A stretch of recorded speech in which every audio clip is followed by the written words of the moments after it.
Assalamu alaikum. Today's our lecture is on a topic called OFDM. OFDM, which stands for orthogonal frequency division multiplexing.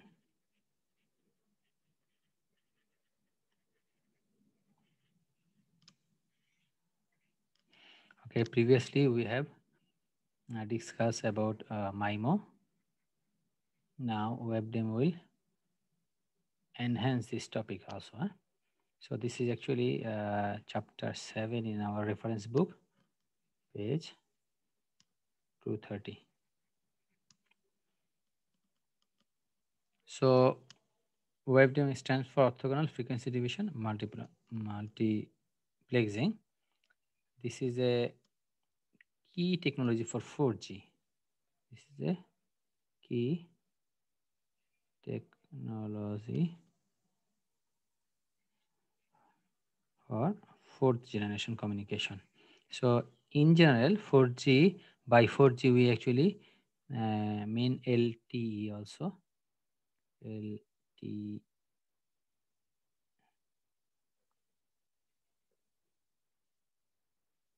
LTE, which you have covered in your wireless communication course, probably 3.1.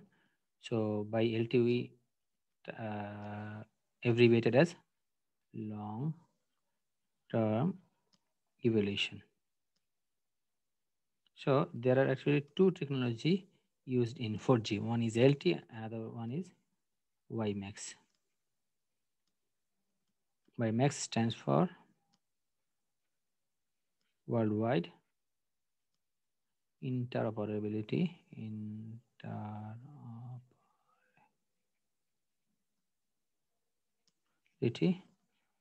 For microwave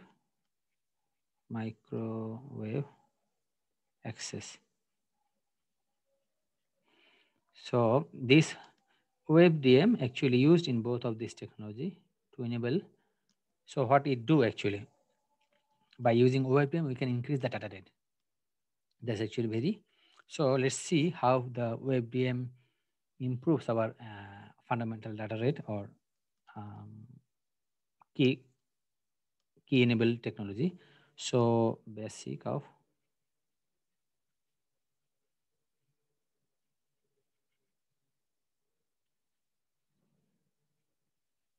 now for our typical wireless communication.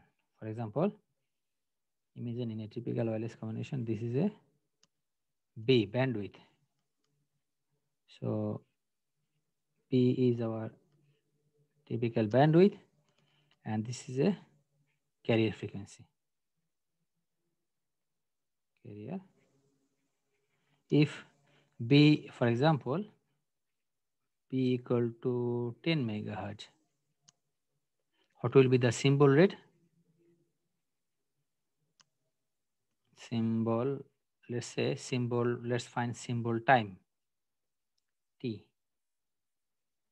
Symbol time T. T will be 1 by B. 1 by B is 0.1 microsecond. If this is a wide band and B is very 10 megahertz. 10 megahertz is quite a wide bandwidth. For our typical GSM, our bandwidth is around 20 kilohertz. So if it's a very wide band, like B equal to 10 megahertz, our symbol time will be 0.1 microsecond.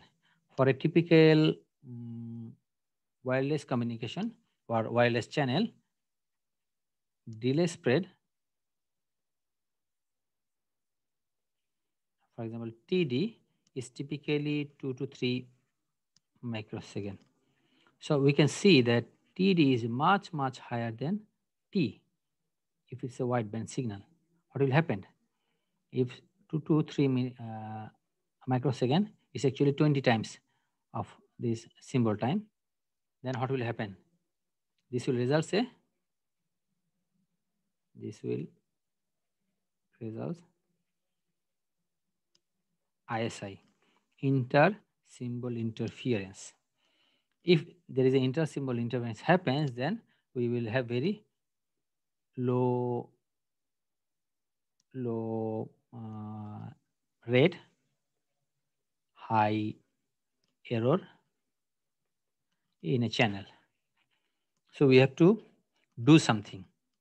What we will do, instead of giving a single channel very wide bandwidth, we'll actually split this bandwidth with a multiple of small sub channel like this. They are small sub channel, multiple of small sub channels. Okay. So this every on here is called subcarrier. Sub individual, they are subcarriers. They are individual carriers, independent carriers.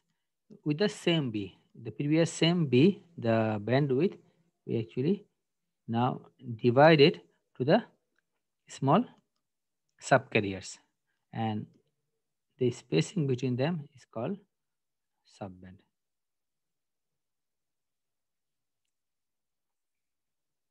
So what will happen?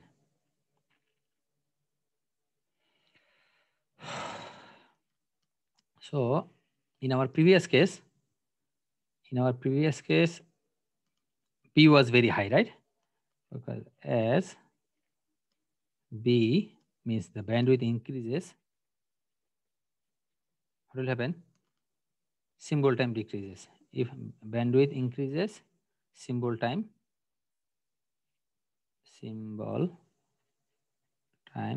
decreases.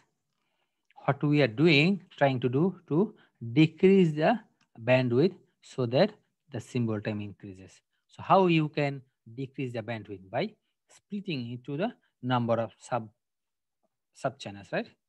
Same example. Here again, B equal to 10 megahertz. Okay. Here in our new scenario, B equal to 10 megahertz. What will happen? How many number of subbands here? For example, N. N is the number of subband. Okay. And for example, how many N are there? For example, 1000 subbands are there. Then what will be the bandwidth for each subband? So bandwidth for each subband will be, our total bandwidth was 10 megahertz. We divide it to the 1000 subbands. So this will be 10 kilohertz only. If this is the 10 kilohertz, what will be our symbol time T? T is 1 by 10 kilohertz, which will be 0.1 millisecond, ultimately 100 microsecond. See, previously our symbol time was 0.1 microsecond. We increase it to 100 microsecond by decreasing the bandwidth by dividing to the small subbands. Right? So we can see that TD is now is much lower than the T. This is a different scenario compared to the previous one. That means there will be no inter-symbol interference will happen here. Okay, by using this mechanism, by dividing the complete band into small subbands. So what we can say that this system of multiple carrier with multiple subcarrier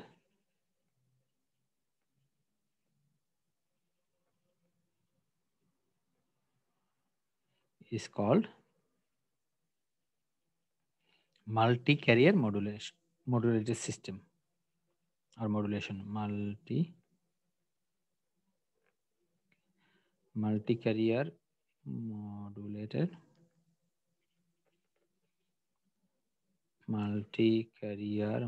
MCM system. This is actually a fundamental mechanism for OFDM. We will see an example, transmitted and received system of an OFDM system. So again, let's draw a system where we have B bandwidth. So we will have our fundamental frequency and other frequencies. I'm drawing the same figure again.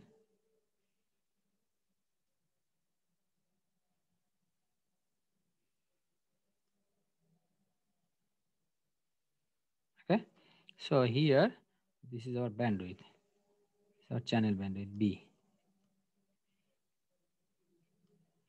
Okay, so it's a center frequency. Then so here if we have B total bandwidth and n number of channel, then each spacing will be definitely B by n. So if it's our zero frequency, this is B by n, this will be twice B by n, right? This is minus B by n, this will be minus twice B by n. Okay, we give it a name. So we call it F0, twice F0. So minus F0, minus twice F0, right? So we have multiple subcarrier with spacing.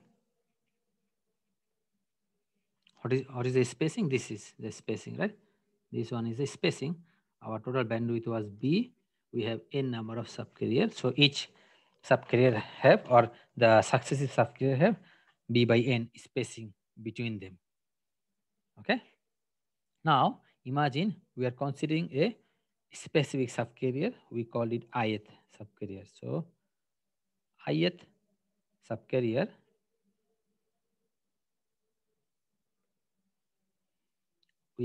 what is the ith subcarrier will be? Ith subcarrier, its frequency will be Fi, whose Fi will be I into B by n. Right? So the transmitted signal on the ith subcarrier will be what? Let's say it's S of I t. Then what is value will be xi, which is its symbol e to the power j to pi f I t. Right here, xi is the ith symbol.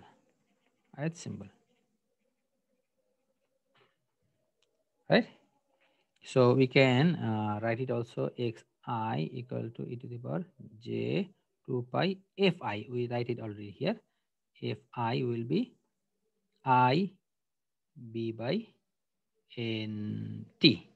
What was n? Remember, n was our total number of subcarrier, right? N was total number of subcarrier. Total number of subcarrier. So if n is the total number of subcarrier, then net transmitted multi-carrier modulated signal will be like total all the signal. So will be sum of the I xi is equal j 2 pi fi t. Here we have all the values, right? N because we know Fi equal to IB by N. So if we have N number of subcarriers, so this expression will give the summation of all the subcarrier. So imagine this is our transmitted signal. We assume, okay, this is our transmitted signal. What should be our received signal? For the sake of simplicity, for the time being, we say, okay, we do not, our signal is not a noisy signal. Okay. So if it's not, then our received signal will be,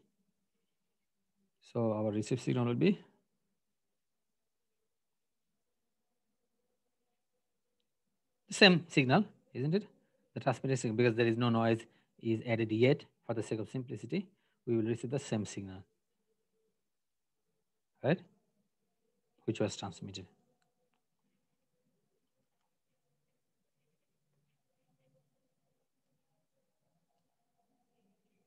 So what this received signal shows us, this is a, so this is a series of sinusoids. So this is a Fourier series representation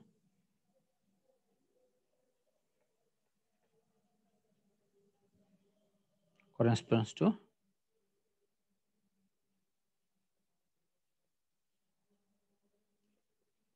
the fundamental frequency.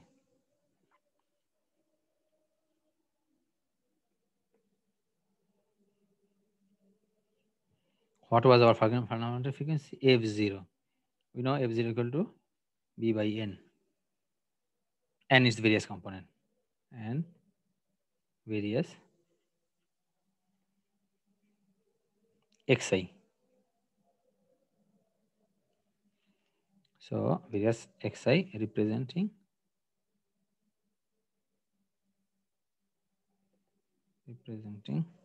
the Fourier coefficient.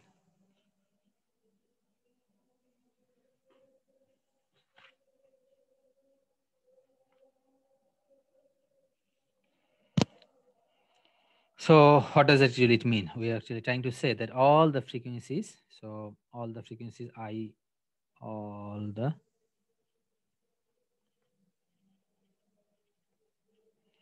IBN, which is actually this one, IBN, all the frequency IBN are the multiple of the fundamental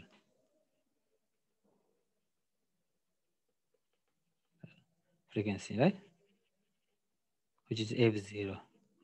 We know F0 equal to typically 1 by T0 symbol rate or B by N, right? Therefore, how we will extract our any signal within this received signal. Imagine our targeted signal is L, okay? Therefore,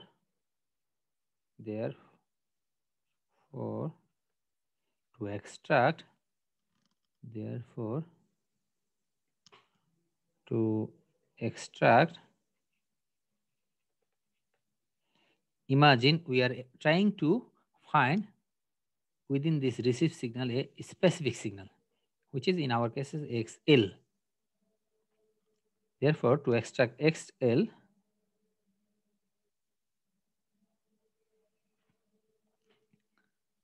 so therefore to extract SL, which is the Fourier coefficient, the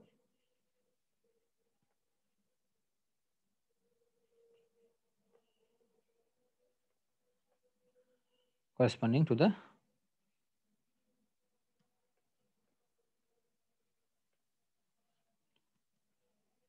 frequency FL. So what this FL mean? FL for our case, L, which is fundamental frequency, isn't it? If it's if it would be Fi, it would be IF0, right? If it's Fi, IF0, right? What is this Fi? Fi equal to IF0, which actually gives us IF0 equal to B by N. That's why we have it. We have this one, right? Okay. Now we can write the Fourier series F0, which is integral 0 to 1 by F0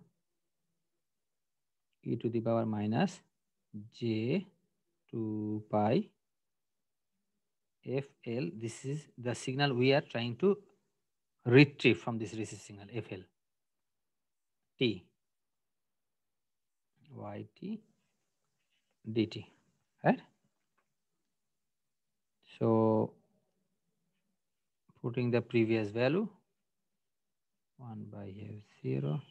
So we'll insert this yt, okay? E0 minus j 2 pi f l t. What was our yt?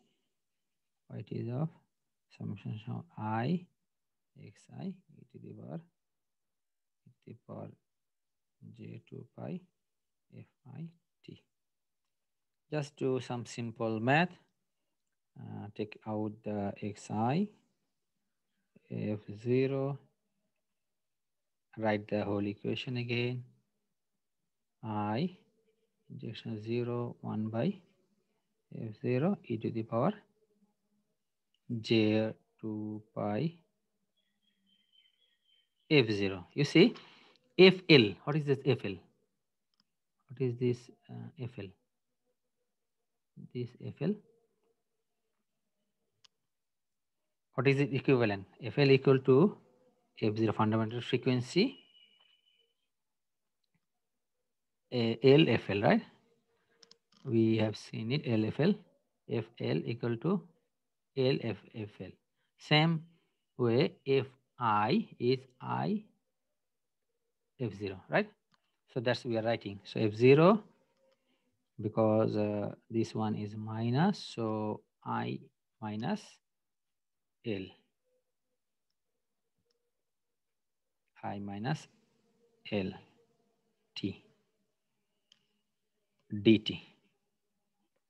Now these one, okay, these are some constant values. We're not bothered about this one. We like to see what is here. So this is an integration of what? Sinusoids, series of sinusoids. This is an integration of series of sinusoids, right? Up to I value, okay? So now we can find that this whole value, the integration of this whole can have two values. It can have a 1 if I equal to L. If I equal to L, what will be happen? E to the power 0 means 1. It will have a 1 value. For all other values, it will be 0. Means if I not equal to L. Means all other signals are sinusoids and integration of them will be what? A DC value, 0. Right? So we can write it this way. So we can have a, okay, xi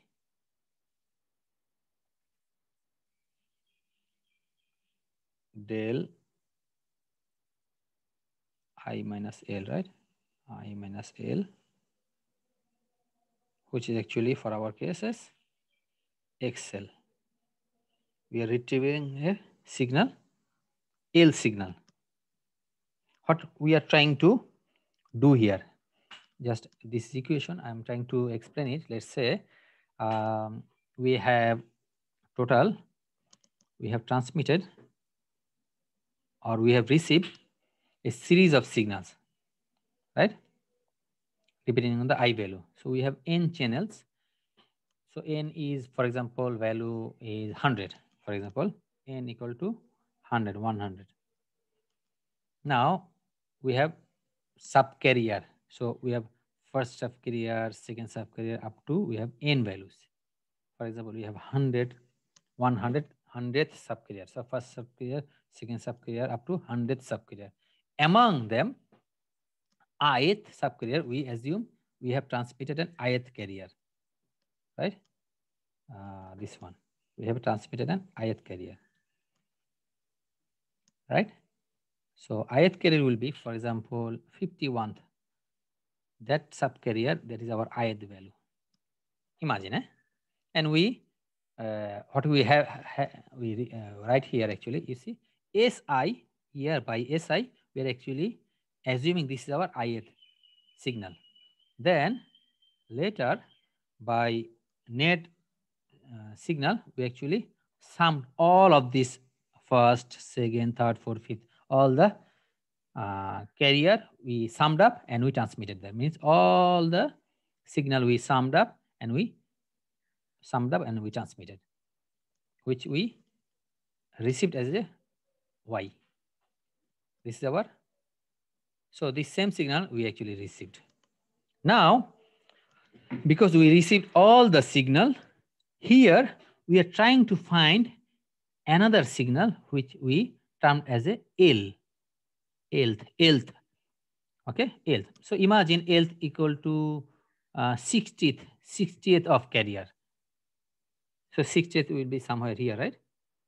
Here in the series. So we are trying to find this carrier, whether it's present here or we can retrieve it from this equation. Now, because we receive all the signals, all the individual subcarrier, they're actually sinusoids. Right? This equation tells us that, okay, we will receive all the sinusoids. Now, here, if I equal to L means the targeted signal we are trying to receive. Because previously we thought we received 51th, right? So, okay, for example, this ith is 60th, but we are not trying to find the 60th, which one was transmitted. We actually transmitted 51th. So actually we will change it to the, again, 51th. So the 51th, this is actually our targeted. We are going to see whether we can receive the same one because we do not know yet. That's why we give it ultimately I equal to L. Here, this is I, this is I, and L is our unknown value. That's why we do not know yet that 51th is the carrier we are trying to receive. We only know it's this is an unknown, but it's given a marking as a L. We want to receive an Lth carrier, which is actually ultimately our 50th carrier. Now, if I equal to L, then what will happen? E to the power 0, then only that component, in that component, for that Fourier will be the value 1. All other sinusoids will be what? All other sinusoids will be 0 because they are actually a integration. All other integration, we know integration of sinusoids is actually will give us a 0 value. Only this is a 1. This is a 1. This value will give us a 1, which actually ultimately will give us a delta function. Okay, which actually our ultimate L value, which is actually unknown value, which is actually ultimately in our cases, this is actually same I signal we are trying to receive it. Probably you understand, right? Now, so if they are the same, okay, if I is the same, then what will happen? We can receive that signal. If L is not that same, if imagine L have two possible values. If L is the same I, we can receive the signal. If L is the different I, which was in our previous case, we assume, okay, let's say L is 60. If this is the case, then we can never retrieve it. So at the receiver, so we can conclude that at the receiver,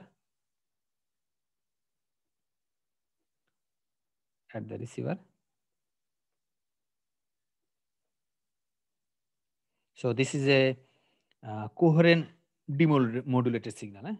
This is our receiver will be a coherent at the receiver. So we deploy coherent demodulation.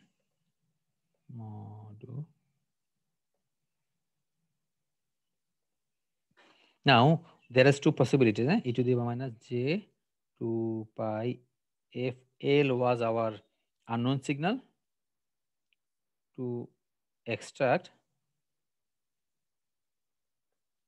XL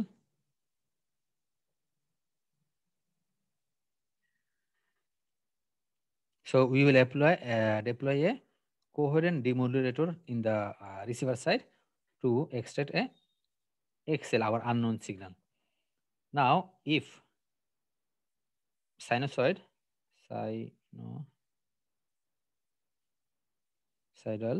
we have two sinusoidal, e to the power j 2 pi f I t and e to the power j 2 pi f L t. If now it's if like this, if I equal to L, we can, it's the same signal. If this is the same signal, we can receive it. If they are not, then we cannot receive it, and they are called orthogonal. The reason we can receive it, that properties, these properties give us their orthogonal. This orthogonality properties we actually also seen in our CDMA, right?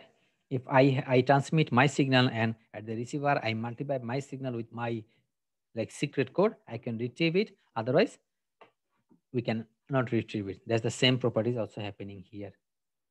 That's why this is called orthogonal frequency division multiplexing. Next, we actually transmitted number of subcarrier. We will transmit number of subcarrier, and if the I and L value they are different, then they are orthogonal to each other. Okay, so that's actually the fundamentals of OFDM. Hope you understand. Assalamu alaikum.